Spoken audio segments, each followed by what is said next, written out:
Isn't it curious how we constantly seek to make ourselves attractive? We diet, we exercise, we dress in particular ways, we study conversational techniques, all to make ourselves desirable to others. But have you ever considered that true irresistibility might not be something you do, but rather something you are? Most people are playing a game, a complex theatrical performance where they're constantly trying to be what they think others want them to be. It's exhausting, really. And the fascinating thing is that what makes someone truly magnetic is often the exact opposite of this performance. Now, when I speak of a mature woman being irresistible, I'm not talking about some set of tricks to manipulate others into desiring you. That would be like trying to catch a butterfly by chasing it around the garden with a net. The harder you try, the more it eludes you. No, what I'm pointing to is something far more subtle and profound. The first quality, and perhaps the most fundamental, is presence. Real, undiluted presence. You see, most people aren't really here. They're somewhere else, entirely lost in thoughts about the past, anxious projections about the future, or trapped in some internal dialogue that has very little to do with what's actually happening right now.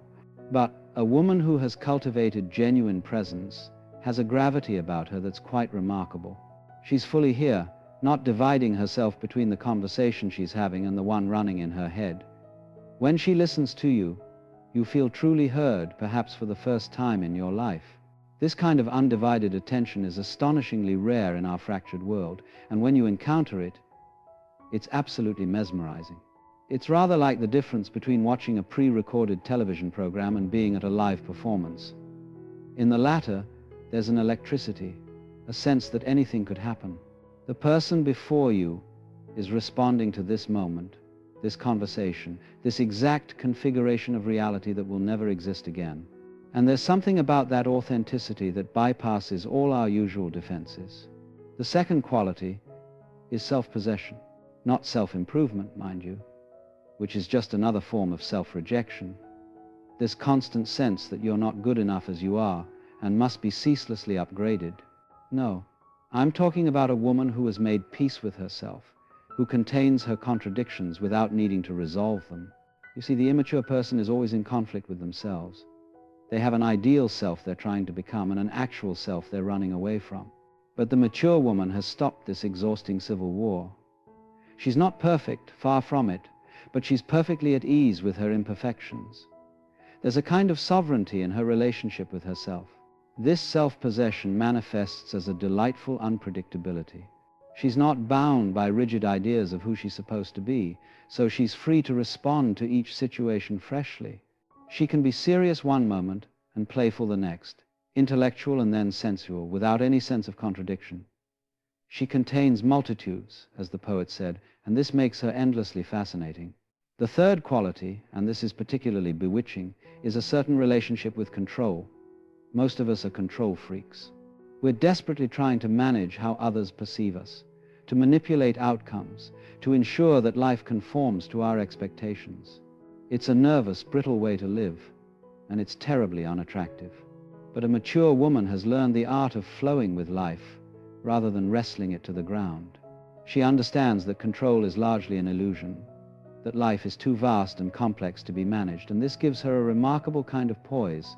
She doesn't collapse in the face of uncertainty. Rather, she dances with it. Think of the difference between a beginning swimmer who thrashes about, desperately trying not to sink, and an experienced one who has learned to float to work with the water rather than against it. The mature woman has this quality in how she moves through life. She's not rigid or brittle. She bends without breaking. And this suppleness of spirit is tremendously attractive. The fourth habit, if we can call it that, is discernment without judgment. Now, this is a subtle distinction, but it's crucial. Judgment comes from the ego, from a position of assumed superiority. I am right and you are wrong. This is good and that is bad.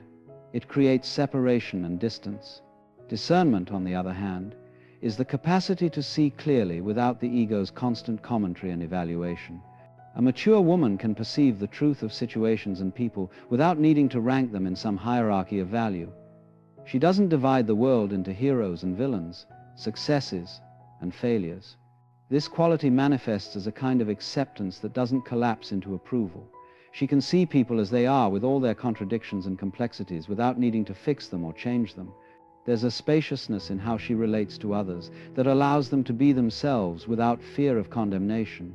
And this is profoundly attractive because most of us move through life feeling that we're being constantly evaluated and found wanting.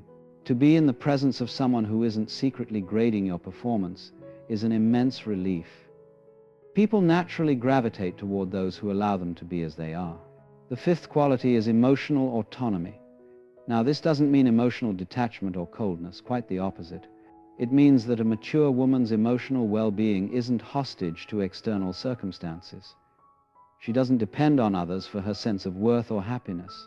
Most people are emotional reactors, constantly being triggered into states of anger, anxiety, or insecurity by the words and actions of others. But the mature woman has developed a certain steadiness. She feels deeply, often more deeply than others, but she isn't blown about by every emotional wind that passes through. This emotional autonomy means she doesn't enter relationships from a place of need or desperation. She doesn't need you to behave in certain ways in order for her to feel secure or valued. And paradoxically, this makes her extraordinarily attractive.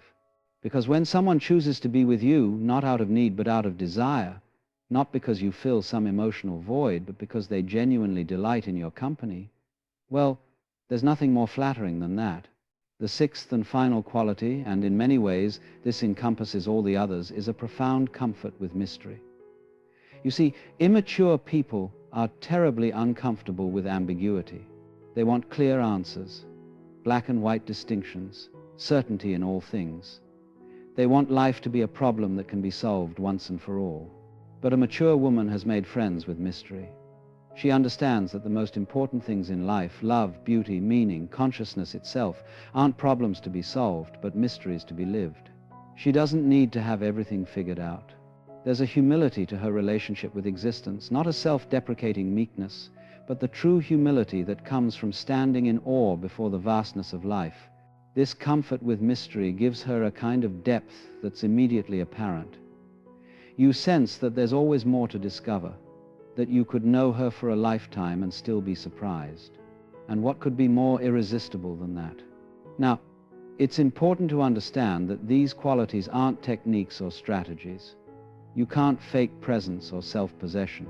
You can't pretend to be emotionally autonomous or comfortable with mystery. These are states of being that emerge naturally as a person matures, as they stop running from themselves and begin the courageous work of self-knowledge. And that's the fascinating paradox at the heart of this entire discussion. True irresistibility isn't about becoming someone new or better. It's about becoming more fully who you already are. It's about shedding the masks and performances that keep you separate from yourself and others. It's about the courage to be real in a world that rewards pretense. A mature woman isn't trying to be irresistible. That's what makes her irresistible. She's not using these qualities as bait to attract others. She's simply living from a place of authenticity, and that authenticity creates a field of attraction around her that's far more powerful than any deliberate strategy could ever be. You see, most of us spend our lives hiding. We have these ideas about what's lovable and what isn't, what's acceptable and what must be concealed.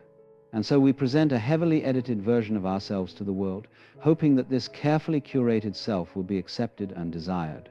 But the great revelation, and it is nothing short of that, is that what people are really drawn to is authenticity. Not perfection, not some idealized version of femininity, but the messy, contradictory, fully alive human being that you actually are.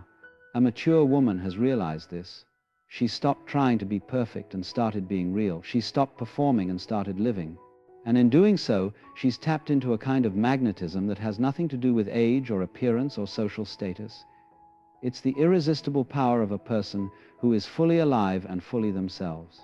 I sometimes think of it as the difference between a garden that's been rigidly landscaped, every plant in its proper place, every leaf trimmed to specification, and a wild meadow bursting with unexpected life and color. The former might impress us with its precision, but it's the latter that takes our breath away. A mature woman has this quality of untamed aliveness. Not in the sense of being chaotic or undisciplined, but in the sense of being responsive to life rather than confined by rigid ideas about how things should be. She's like that meadow full of surprising beauty that couldn't have been planned or manufactured. So if you're wondering how to become irresistible, perhaps the question you should be asking is, how do I become more fully myself? How do I cultivate presence, self-possession, flow, discernment, emotional autonomy, and comfort with mystery? Not as strategies to attract others, but as expressions of a life deeply lived. Because the great secret hidden in plain sight is that the more you try to make yourself attractive to others, the less attractive you become. It's only when you stop performing and start being that your natural magnetism reveals itself. And that, my friends, is the paradoxical path to becoming irresistible. Not by adding something new, but by removing everything that isn't authentically you. Not by becoming someone better, but by having the courage to be exactly who you are. Not by perfecting yourself, but by embracing your glorious imperfections. In the end, what makes a mature woman truly irresistible isn't what she does, but who she is. It's the depth and authenticity of her being that creates a gravitational field that others can't help but be drawn into. And that kind of irresistibility isn't manufactured, it's revealed. It's what remains when all the masks and pretenses fall away and the real person stands before you, fully present and unafraid. If you've enjoyed this exploration, I invite you to subscribe to this channel for more reflections on the art of living. Leave a like if these ideas resonated with you, and share in the comments one quality of authentic being that you're cultivating in your own life. Remember, the most attractive thing you can ever be is genuinely yourself.